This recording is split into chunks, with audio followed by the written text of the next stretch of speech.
Petrol, diesel, तो मैं शुरुआत करना चाहूँगा ये कह के कि हो रहा है देश में पेट्रोल पर हाहाकार, हो रहा है देश में पेट्रोल पर हाहाकार।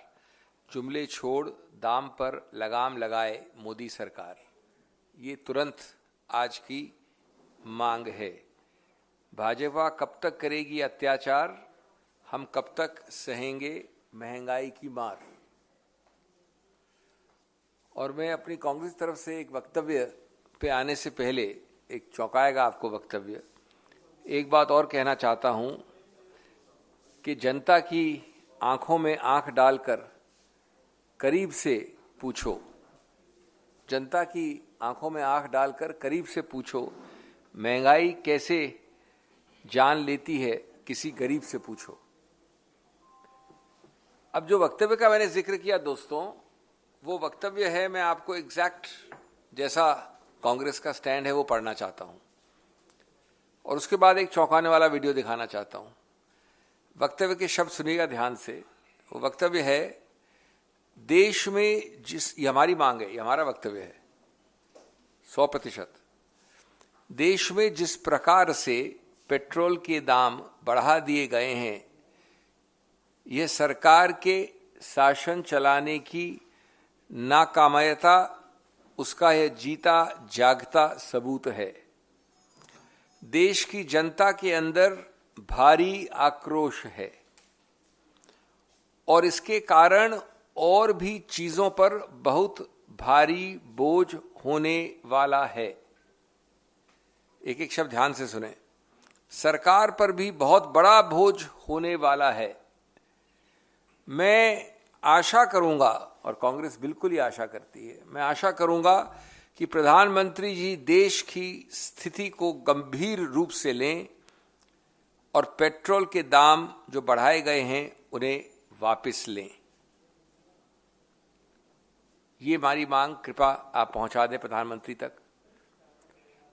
लेकिन एक क्षमा चाहूंगा, मैं कानूनविद भी हूं, तो कहीं मुझे प्लेजरिज्म यानी कॉपी करने का आरोप नहीं लग जाए, इसलिए मैं खुलासा भी कर देता हूं, ये मेरे शब्द नहीं है, माफी चाहता हूं, ये इनके शब्द हैं।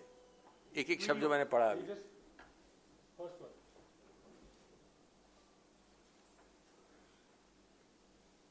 हमारे देश में जिस प्रकार से पेट्रोल के दाम बढ़ा दिए, ये दिल्ली सरकार की शासन चलाने की नाकामयाबी का जीता जागता सबूत है। देश की जनता के अंदर भारी आक्रोश है और इसके कारण और भी चीजों पर बहुत बड़ा बोझ होने वाला है। सरकार पर भी बहुत बड़ा बोझ होने वाला है। मैं आशा करूंगा कि प्रधानमंत्री जी देश की स्थिति को गंभीरता से लें और पेट्रोल के दाम बढ़ाए हैं उसको वापस करें। ये दूसरा वीडियो गैस के बारे में, इनको भी सुन लीजिए साथ साथ। वो तो पेट्रोल के बारे में था, ये तो 30-15 सेकंड का है गैस के बारे में। तो जरा घर में जो गैस सिलेंडर है ना, उसको जरा नमस्कार करके जाइए। गैस सिलेंडर छीन लिए इन लोगों ने और गैस जिस प्रकार से महंगा कर दिया है।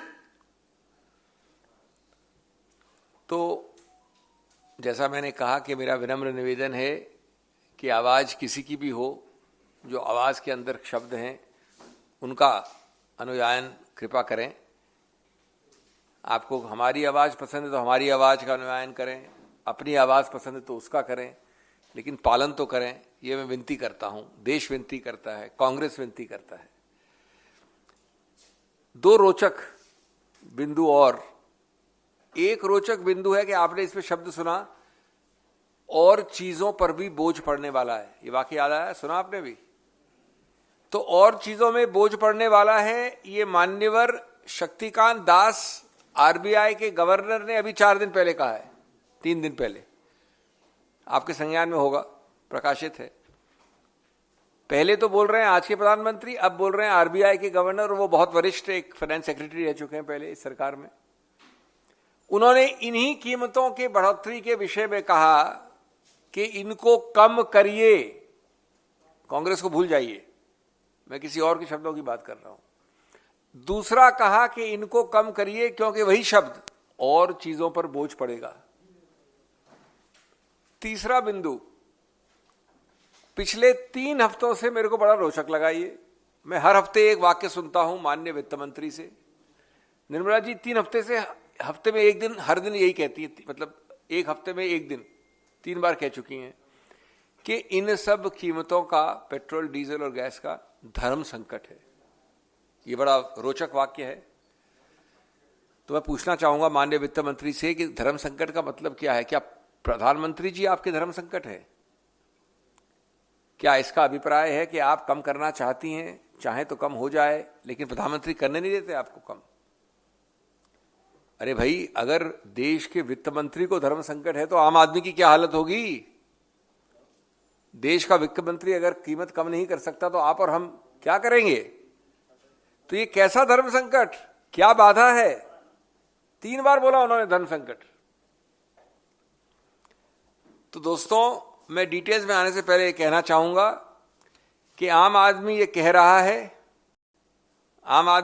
रहा है कि जिंदगी की तन्हाई लिखूं या भाजपा की रुसवाई लिखूं, बढ़ती हुई महंगाई लिखूं या घटती हुई कमाई लिखूं। इसका उत्तर सिर्फ सन्नाटा है, और या ये गूंजती हुई आवाज जो मैंने पुरानी आवाज अभी चलाई है। 2 ही चीजें हैं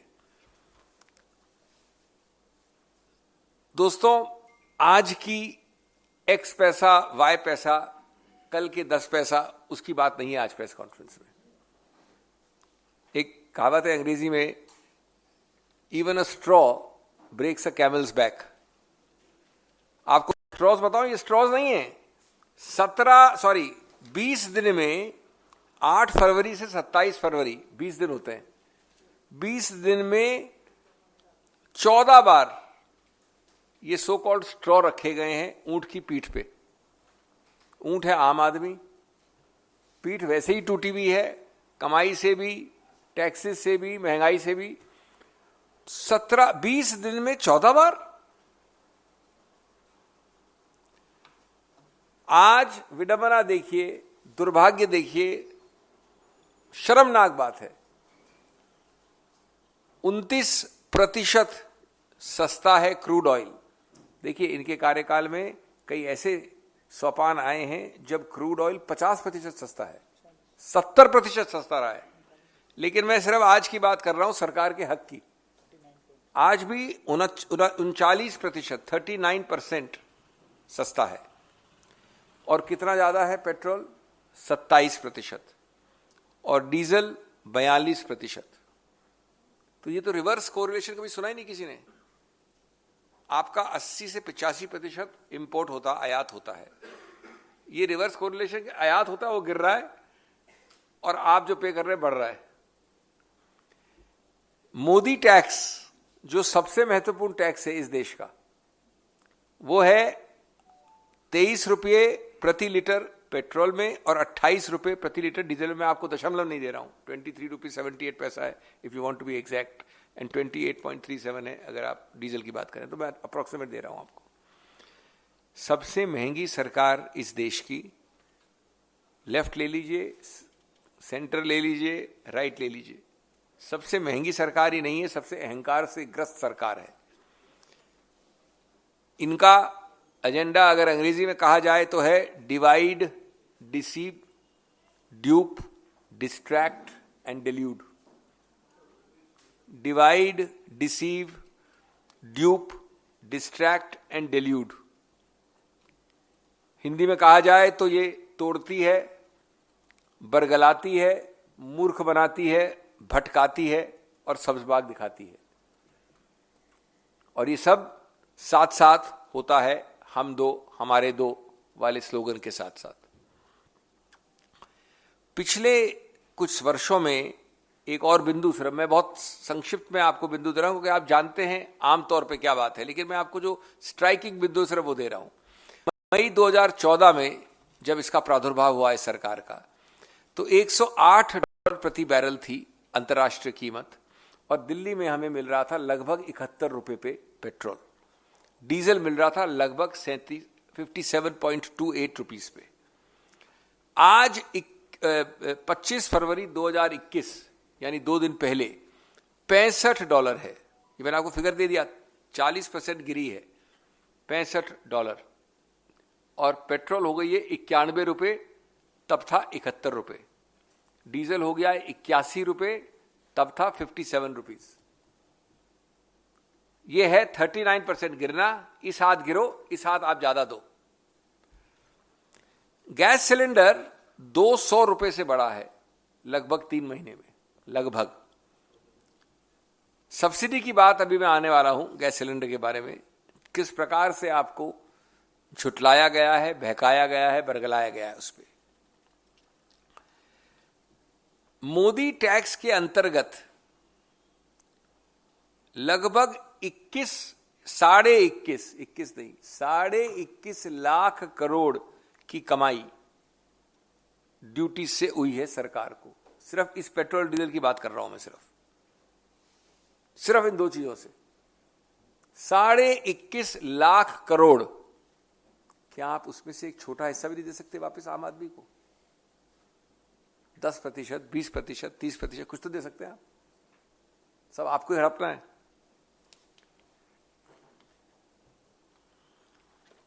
मोदी सरकार और मोदी टैक्स के कार्यकाल में 820% बढ़ा है डीजल। डीजल के पुराने दाम याद है आपको, जो पुराने दाम हुआ करते थे? 800 मतलब 8 गुना। और पेट्रोल बढ़ा है 258%, 2.5 गुना, क्योंकि पेट्रोल पहले थोड़ा हाई था डीजल से, डिफरेंशियल कम हो गया है। अब एक और रोचक बात, और ये शर्म की बात है, कांग्रेस सरकार के वक्त हमें बहुत बोझ सहना पड़ता था। यूपीए 1 और 2 में, दोनों में हमारे ऊपर बहुत प्रेशर था। और मैं ये नहीं कह रहा हूं कि वो प्रेशर आसान था, लेकिन क्या किया यूपीए सरकार ने? यूपीए सरकार ने आम आदमी को सबसे आगे प्रथम श्रेणी में रखा। यूपीए सरकार के वक्त यद्यपि इतना प्रेशर था, तो भी हमने अंडर रिकवरी की। अंडर रिकवरी जो हमारी आयात की कॉस्ट होती है, उससे कम हमने रिकवर किया आपसे। अगर 10 रुपए मेरे को ये मिलती है बोतल, तो मैंने आपसे सिर्फ 7 रुपए लिए। मैं उदाहरण दे रहा हूं सिर्फ। अंडर रिकवरी की 3 रुपए की। उसके आंकड़े क्या हैं? 2012-13 में 1.5 लाख करोड़ ये बोझ सरकार ने लिया। 2013-14 में वापस 1.5 लाख से कुछ थोड़ा सा बहुत आंशिक रूप से कम वापस उन्होंने बोझ लिया। To be precise 1.64 and 1.47 lakh अपने ऊपर लिया। लाख करोड़ अपने ऊपर लिया, मतलब पास ऑन नहीं किया, आपको बढ़ाई नहीं कीमत। और एलपीजी सिलेंडर पे भी हमने वही बोझ लिया। अब क्या हुआ है ये नोट करें आप, ये सबसे दुर्भाग्यपूर्ण की बात है। ये चार्ट है हमारे पास, आपको चार्ट दी गई है, बाय द वे आपको दी गई है, बाद में देख लीजिएगा। 5 वर्ष से 15, 16, 17, अगर आप एक हॉरिजॉन्टल चार्ट पे जाएं जिसमें कि पीपीएसी लिखा है ऊपर, तो आप चौंक जाएंगे। 15, 16, 17, 17, 18, 18, 19 और 19, 20 यानी करंट ईयर के 1 साल पहले तक सब्सिडी 0 है पेट्रोल और डीजल में। 0 as in ZERO, as in अंडा। जो कि कोई वर्ष में कोई सरकार 1.5 लाख करोड़, और सिर्फ हम ही नहीं, वाजपेयी सरकार ने भी बोझ लिया था 1.25 लाख करोड़, 1.5 लाख करोड़, और उसका एकदम 0 कर दिया। और सरकार की 5 साल की बात कर रहा हूं, 1 साल छोड़ के 15 से लेके 20 तक, 1 साल सिर्फ रही थोड़ी सा आंशिक रूप से। और ये जो एलपीजी है, इसमें मैं क्योंकि डीबीटीएल सब्सिडी मान रहा हूं, तो आंशिक कर दी। एलपीजी में थोड़ी सब्सिडी बची है, आंशिक। पहले से मैं समझूंगा कि 30% भी कम होगी। ये फिगर आपको दे रखे। हम देखिए, हम तथ्यों में बात करते हैं, हवाबाजी में नहीं करते, ना हम जुमलेबाजी में विश्वास करते हैं। तो दोस्तों, कोई तो जनता को बताए कि पेट्रोल क्यों आग लगाए, रोजमर्रा का सामान भी दूर से क्यों लाल आंख दिखाए हर आम आदमी को, आपको, हमको। मैं इसलिए बहुत मजबूती से, आग्रह से, विनती से, अनुरोध से हाथ जोड़कर आपसे कहता हूं कि माननीय मोदी जी, मोदी टैक्स वापस लीजिए और न्यूनतम, वैसे आपके अंदर क्षमता है और भी करने की, लेकिन न्यूनतम 23 रुपए क्या कहते हैं पेट्रोल पे, 23.87 टू बी प्रिसाइज, और 28 रुपए 37 पैसे 28.37 ऑन डीजल, ये तुरंत वापस लीजिए। अहंकार नहीं मानिए, जिद नहीं मानिए, राजनीतिक जिद नहीं समझिए, आप छोटे नहीं हो जाएंगे इससे। ये कोई आम टाइम नहीं है, नॉर्मल टाइम नहीं है, कोविड का समय है। 20 दिन में आप 14 बार अगर उठाएंगे प्राइस और फिर अहंकार की एक तख्त पे बैठ जाएंगे तो मैं समझता हूं इस देश का दुर्भाग्य है। Thank you. Shall I just do it in English briefly? Briefly, huh? Well, friends, I have already told you all the agony in couplets in Hindi. And those couplets maybe I need not repeat, except to say in brief that जनता की आंखों में आंख डालकर करीब से पूछो, महंगाई कैसे जान लेती है किसी गरीब से पूछो। This government has exceeded all limits. In 20 days alone, 14 days, every day of those 14 days, and this is the period from 8th of February to 27th of February, there have been 14 increases. When crude oil, of course, it decreased 70% in their time at one time, but it is now 39% in decrease international. 80% of it we import, our needs. 39% decrease is matched by a 27% increase in petrol by this government and a 42% increase in diesel. Mr. Modi's tenure has seen in all a 820% increase in diesel, total tenure. 8 guna. And a 258% increase in petrol, 2.5 guna.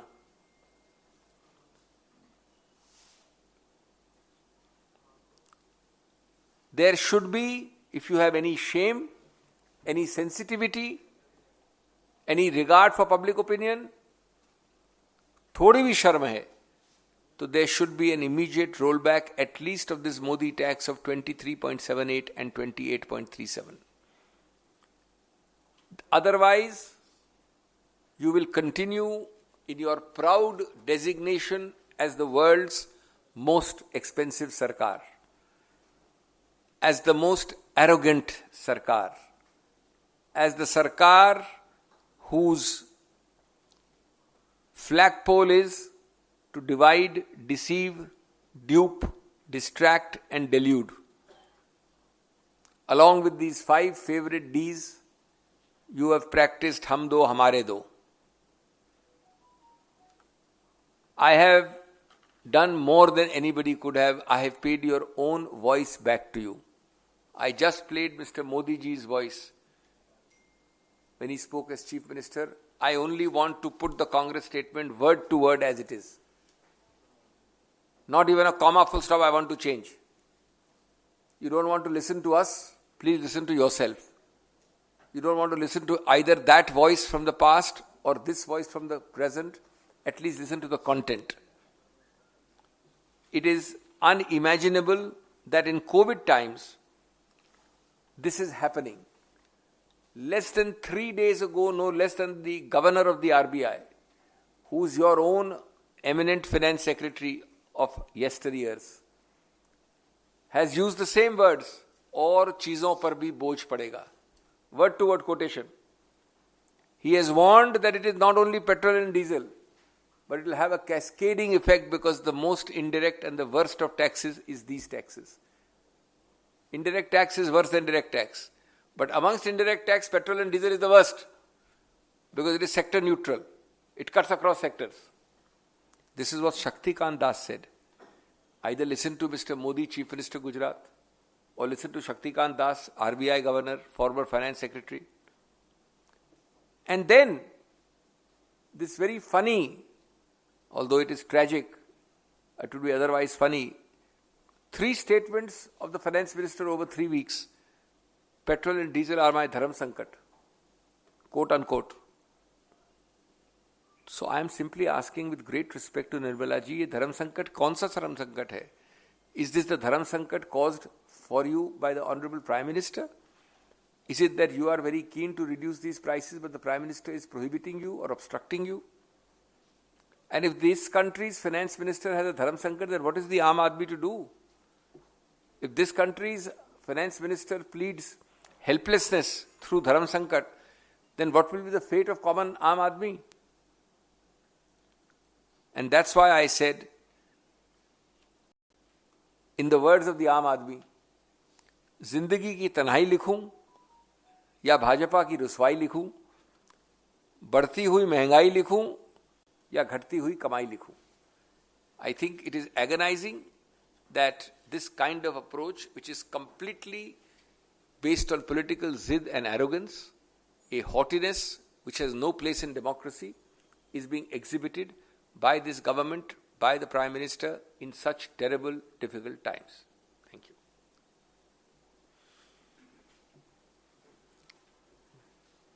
Sir, आप लोग इस मंच से कई press conference कर चुके हैं, उसके बाद एक के बाद एक जवाब आया. प्रधानमंत्री ने सरकार के ऊपर कहा तो उसकी वजह से टीके बढ़ रही हैं. वित्त मंत्री के बयान को आपने कोट किया है और पेट्रोलियम मिनिस्टर ने ये कह दिया कि सर्दियां कम होंगी तो दाम अपने आप कम हो जाएंगे. आप लोग सवाल उठा रहे हैं, जवाब कहां से मिल गया? अब अगला कदम आप लोगों को क्या होगा? पहली बात तो अगर आप समझते हैं कि हमारे प्रश्नोत्तर का जवाब है कि भाई वेदर बदलने के लिए वेट करिए, तो आ गया, और तो कोई जवाब मैंने सुना नहीं. हम अगले कोविड के लिए वेट करें, अगले 2022 के लिए वेट करें, या वेदर बदलने के लिए? मौसम बदलेगा तो जमाना बदलेगा, भाई ये तो बड़ा अच्छा जवाब है. तापमान तो 6 डिग्री ऊपर है नॉर्मल से. नंबर 1. नंबर 2, गणतंत्र में कुछ सीमाएं हैं, उन सीमाओं का गलत फायदा सरकार न उठाए. गणतंत्र में मैं उनका गर्दन नहीं पकड़ सकता, ना पकड़ना चाहता हूं. हिंसा की कोई जगह नहीं है. इसका मतलब नहीं है कि आप इतने अहंकार के पद पे बैठें कि आपको जो कुछ बोला जाए आप इग्नोर करें. हम आपके जरिए अभियान करते हैं, हम रोड पे अभियान करते हैं. पिछले 2 हफ्तों में 10 स्टेट्स में बड़े बड़े अभियान हुए हैं कांग्रेस के इसी मुद्दे पे. हम बार बार आवाज उठाते हैं और मरते दम तक उठाते रहेंगे.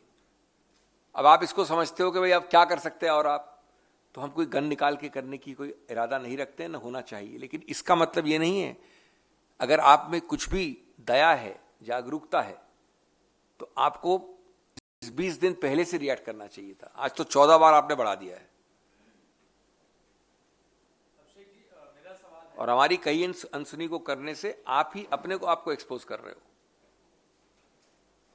मेरा सवाल है, जम्मू कश्मीर में आपके असंतुष्ट नेता वहां पर जमावड़ा इस फोटो पे ले लें और सवाल 100 मोटो की बात कर लेंगे. 100 मोटो की बात कर लेंगे. ये खोल दो हैं जी. आप मौका देंगे वो लोग पूछेंगे.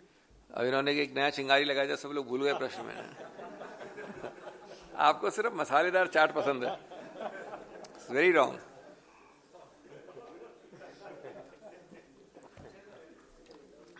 सब मसाले स्पाइसी चीजें चाहते हैं.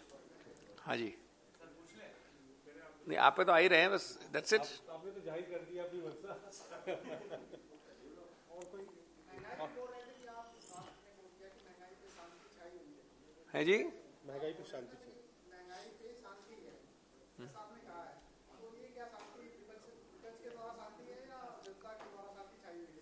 नहीं, शांति मैंने नहीं कहा कभी. महंगाई पे जितना आक्रोश है और दर्द है, मैंने तो शांति का इस्तेमाल शब्द कभी इस्तेमाल ही नहीं किया भैया. इससे ज्यादा आक्रोश और अशांति और गुस्सा और दर्द और पीड़ा तो मैं कभी सोच भी नहीं सकता. अब ये अलग बात है कि अशांति और दर्द और पीड़ा का मतलब ये नहीं कि मैं आपकी आके गर्दन पकड़ लूं, क्योंकि यहाँ के लोग सभ्य हैं, देश में गणतंत्र है. इसलिए और ज्यादा कर्तव्य बनता है आपका, सरकार का, कि आप हर चीज को ऊपर ध्यान दें, एक्शन लें, सहानुभूति दिखाएं, सेंसिटिविटी दिखाएं.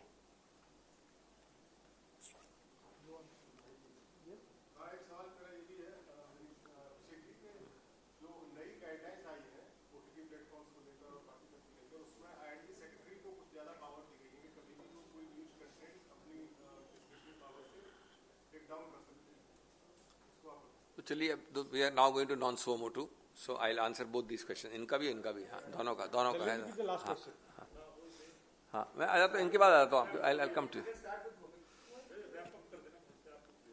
नहीं, ये छोटा आंसर है, let me finish, I am not going anywhere, I am here for you, don't worry. इसको मैं दे दूं इंग्लिश हिंदी में, फिर उसको भी इंग्लिश हिंदी में कर दूंगा, दोनों आप लोगों को फिर उसमें। You see, nobody is suggesting that there should be jungle raj or unregulated, unknown virgin territory forever in any area. But equally, there should be no attempt in the guise of non-statutory, underline my words, non-statutory, delegated legislation, rules and executive orders in getting control of such a vast field. The problem is that no act has been passed yet. You have taken almost 3 to 4 years in even doing a Data Protection Act. I myself opened the speaker of Rajya Sabha and pointed out the dates between the start of the Sri Krishna Committee, the report of the Sri Krishna Committee, and the number of times your bill has come and has been taken away by you.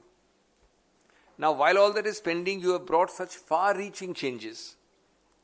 And the Tsar, the monarch, the master of the universe is a bureaucrat. So I would say that it is extremely dangerous for free speech, for creativity, unless extreme restraint is exercised. And unfortunately, I do not find any restraint in this Sarkar in any sector. So the answer to your question in a nutshell is, humongous vast powers have been granted. Second, humongous vast powers have been granted without statute, without parliamentary assent, without parliamentary scrutiny. Third, their operation depends on the wisdom and restraint of bureaucrats who exercise them. Fourth, such restraint in 20 other sectors is conspicuous by its absence as far as this government is concerned. So I will say we have to hasten very, very slowly. Time will tell, and I hope my words are not prophetic. मैं ये कहना चाहूँगा कि ये एक ऐसा विशाल area है जहाँ आपने बहुत विशाल अधिकार क्षेत्र दिए हैं, और वो सब अधिकार क्षेत्र कार्यपालिका के ब्यूरोक्रेट्स को दिए गए हैं। निश्चित रूप से इसमें पोटेंशियल बहुत बड़ा है, स्वतंत्र सोच पे आघात का, स्वतंत्र क्रिएटिविटी पे, स्वतंत्र बोलने, विचार रखने, प्रस्तुत करने, वितरण करने पे। इन सब के लिए अति आवश्यक है कि ज्यादा से ज्यादा धीरज और धैर्य और सीमाएं बांधी जाएं। दुर्भाग्यपूर्ण है कि इस सरकार में धीरज, धैर्य और सीमाएं किसी सेक्टर में नहीं है, इसलिए ऐसी अपेक्षा करना इस विषय में भी गलत होगा। संक्षेप में मैं ये कहूंगा कि इतने बड़े विशाल अधिकार क्षेत्र दिए गए हैं बिना संसद के कानून के। संसद ने कुछ पारित नहीं किया है। नंबर 2, लगभग 3-3.5 वर्ष निकाल दिए आपने डेटा प्रोटेक्शन एक्ट के आने में। श्री कृष्णा कमेटी हो गई, रिपोर्ट आ गई, संसदीय समिति में चली गई, उसके बाद आज तक नहीं लाए हो। तो जब जब आप ऐसे कानून लाते हो कार्यपालिका के क्षेत्र में, तो कानून को आप अवॉइड कर जाते हो विधायिका के स्टेज पे। नंबर 3, ऐसे अधिकार क्षेत्र पूरा आघात कर सकते हैं, इसलिए आपको बहुत ही रिस्ट्रेंट एक्सरसाइज करना होगा, और मुझे ऐसा रिस्ट्रेंट, धैर्य, सीमाएं इस सरकार में नहीं दिखती। अब हाँ, the government says that the new guidelines have been notified under section 69 of ITI, but you say these are non-statutory. So who is right? No, of course they're non-statutory. This sentence itself shows they are non-statutory. These are guidelines under an act. There is no act created for OTTs. Right. There is no act created for this other social media. Right. You have exercised general power under the IT Act. Now, everybody here in this room in the country says for anything on directly, genuinely national security, you must stop it. But do you think, put your hand on your heart, in the last 5 years, every arrest has been made on genuine grounds of national security? So he is an Adana bureaucrat who will decide what is national security to arrest her. That is the issue. And you have created, look, there is an act called a Cable Television Act, which governs cable television. That's Parliament's Act. Under that you make rules. There is an act which covers television. There is an act which is called a censor board which covers movie films. There is no statute which covers OTT. Guidelines covered under the IT Act. This must go through Parliament. And one of the acts which would have done so is data protection. Why we not pass the Data Protection Act after 4 years? जी, इनका प्रश्न मैं Hindi English में बोल देता हूँ. हाँ. मेरा सवाल ये है कि जम्मू कश्मीर में आपके जो असंतुष्ट नेता हैं वहाँ पे जमे हुए हैं, वहाँ पर उन्होंने सम्मेलन भी किया है और सम्मेलन में ये बोला है और केसरिया साफा भी बांधा है जो कहते हैं कि किसी भी राजनीतिक युद्ध का प्रतीक भी माना जाता है. तो उन्होंने सम्मेलन में ये बोला है कि पार्टी कमजोर हो रही है. आजाद साहब के अनुभव का इस्तेमाल आप लोग नहीं कर पा रहे और ये भी कहा है कि पूरे प्रदेश में जाकर पार्टी को मजबूत करने का कार्य करेंगे. क्या आपको नहीं लगता है कि 1977 की स्थिति एक बार फिर से कांग्रेस में पैदा हो रही है? ठीक, अब मैं इसको बोलने से पहले जो भी इसके बारे में प्रश्न बता दीजिए, फिर मैं सब एक ही बार बोलूंगा, हिंदी और इंग्लिश में, अलग अलग नहीं बोलने वाला हूँ. हाँ, बहुत लंबे नहीं, अब इनका तो पॉइंट समझ गए ना, जो एडिशनल पॉइंट बताइए. हाँ हाँ हाँ. Okay, next. Sir Anand Sharma ने इसी में कहा है कि बीते 10 साल से पार्टी कमजोर हुई है.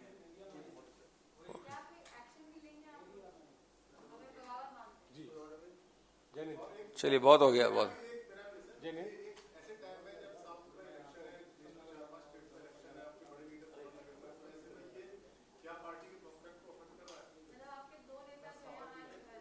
चलिए चलिए, अब let us start now. Poster पे आपके नेताओं की तस्वीरें भी नहीं है सर, जो उनका कार्यक्रम.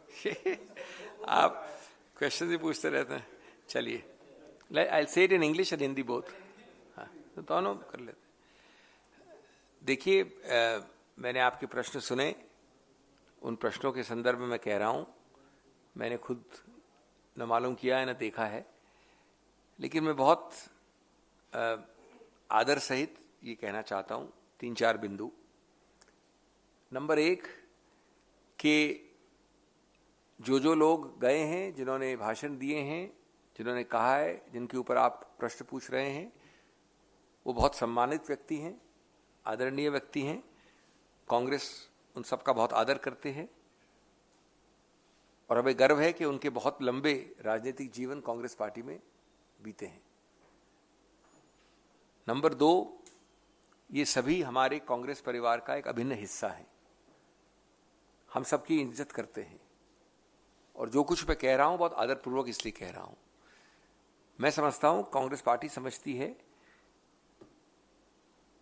कि जब 5 प्रांतों में चुनाव हो रहे हैं जिसमें कांग्रेस संघर्ष कर रही है, तो ज्यादा उपयुक्त होता अगर ये सभी नेता इन प्रांतों में अभियान करते, कांग्रेस का हाथ मजबूत करते, कांग्रेस की कहानी आगे बढ़ाते.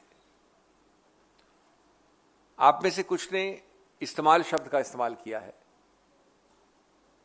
तो मैं वहां भी विनम्रता से कहना चाहूंगा कि जिस व्यक्ति के बारे में ये टिप्पणी की गई, उन्होंने कोई कंप्लेंट नहीं की है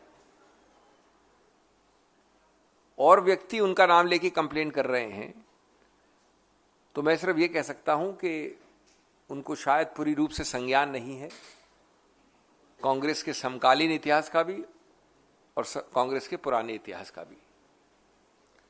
जहां तक इस्तेमाल की बात है, सिर्फ उसी संदर्भ में बोल रहा हूं कि प्रश्न पूछा गया है मेरे से. उनको भी गर्व है और हमको भी गर्व है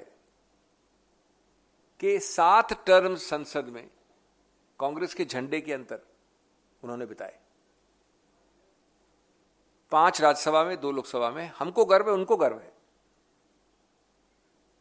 हमको भी गर्व है, उनको भी गर्व है कि माननीय सोनिया गांधी ने उनको जम्मू एंड कश्मीर का मुख्यमंत्री नॉमिनेट किया और बड़ा सफल उनका टेन्योर रहा. हमको भी गर्व है, उनको भी गर्व है, उन्होंने कभी कंप्लेन नहीं किया कि इंदिरा गांधी जी के कार्यकाल से और यूपीए 1 और यूपीए 2 लगभग 20 से 25 वर्ष गिन लीजिए, वो केंद्रीय मंत्री रहे। हमको भी गर्व है, उनको भी गर्व है कि वो उस समय भी उसी 25 या 20 वर्ष से ज्यादा महासचिव रहे, देश के हर कोने कोने में विभिन्न प्रांतों में अगुवाई की।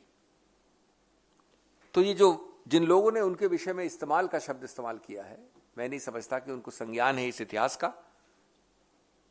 और मैं वापस अपनी बात खत्म करना चाहूंगा ये कह के बड़ी विनम्रता से कि सच्ची निष्ठा कांग्रेस के प्रति तब होगी जब आप सभी लोग, सभी व्यक्तियों को याद दिलाएं कि अभियान इन 5 प्रांतों में करना अति आवश्यक है जहां अभी चुनाव हो रहे हैं, जहां कांग्रेस संघर्ष कर रही है। मैं नहीं समझता कि I am of course reacting to your questions.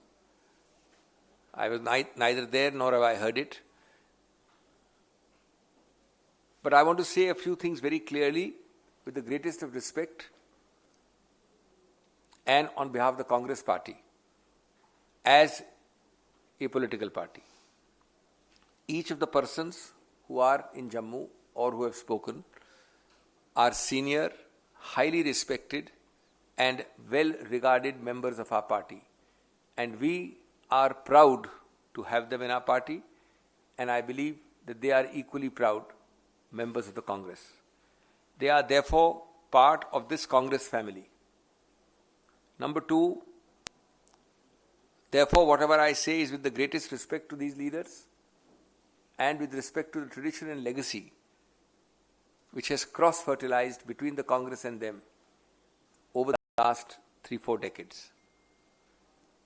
Number 3, you, not me, and not the principal person in whose honor this rally is being held. Nobody has used the word Istemal. Other people may have used the word Istemal in relation to Mr. Azad. He has never complained. Well, those who use the word Istemal, I think, would betray a certain lack of knowledge and ignorance about the contemporary history of the Congress and about the older history of the Congress. We are proud, and he is proud, and has been, that he has held the Congress flag aloft for more than 7 terms, 5 in the Rajya Sabha and 2 in the Lok Sabha, which is roughly 40 years. He is proud and we are proud that Honorable then Congress President Sonia Gandhi nominated him, and he had a very successful tenure as the Chief Minister of J&K.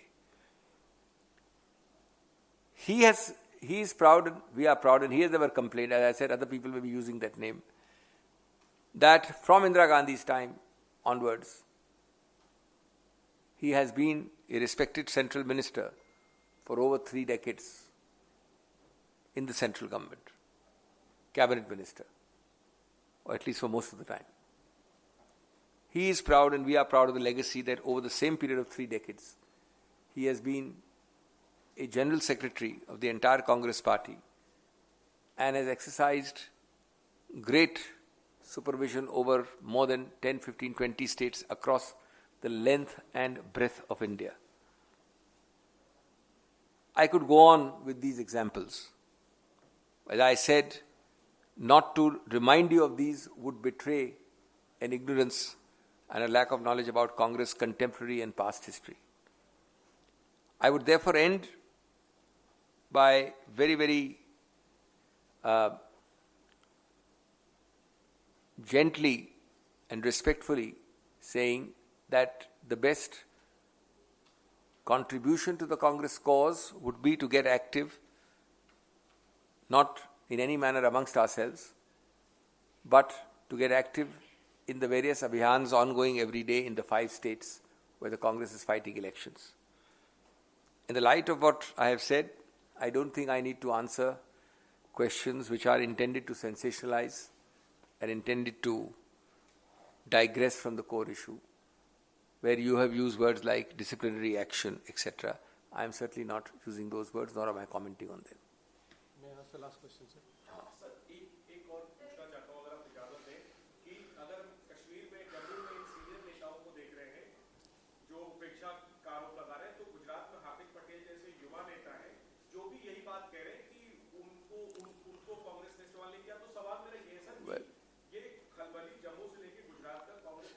I don't think, मैं नहीं समझता कि किसी by election या कुछ प्रादेशिक election का आप कंपैरिजन इस प्रकार से कर सकते हैं। इसमें कोई दो राय नहीं है कि हाल के कुछ वर्षों में कांग्रेस सत्ता से बाहर गई है। उसको आप कांग्रेस की वीकनेस कह सकते हैं, उसको आप कांग्रेस की पराजय कह सकते हैं। गणतंत्र में ये होता है।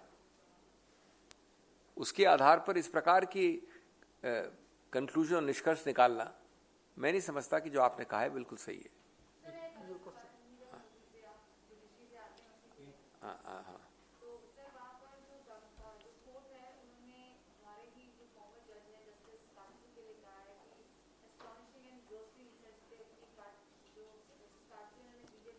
मेरे को इस पे कहने के क्या मतलब, it's a matter between that court, that जज, expert witnesses given some, I don't think the Congress party has need to observe on a particular comment of Judge A on Judge B from India. I don't think it's necessary. This is a supplementary question again going to the same issue, digital media and ITR. Last year, digital media was brought under IB ministry through allocation of business rules. If so, how can IT ministry frame rules for digital media? NDTV out to us. अब ये भी प्रश्नकर्ता बन गए हैं मेरे साथ में। ये तो बड़ा खतरनाक चीज है ये तो। वहां से भी प्रश्न आते हैं, यहाँ साइडवेज भी हो रहा है। आक्रामक नहीं हुए अभी तक ये।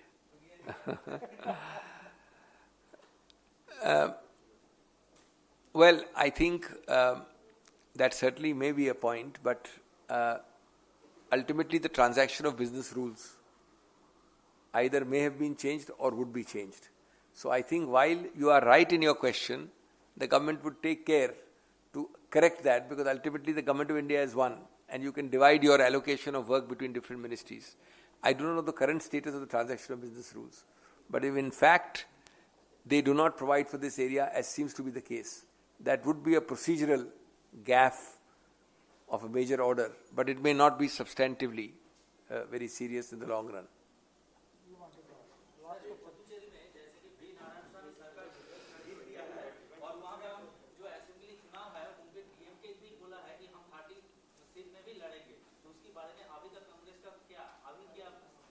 नहीं, देखिए इसके बारे में मैं तब आपको बताऊंगा जब हमारा जो भी बातचीत चल रही है उसका निष्कर्ष होगा।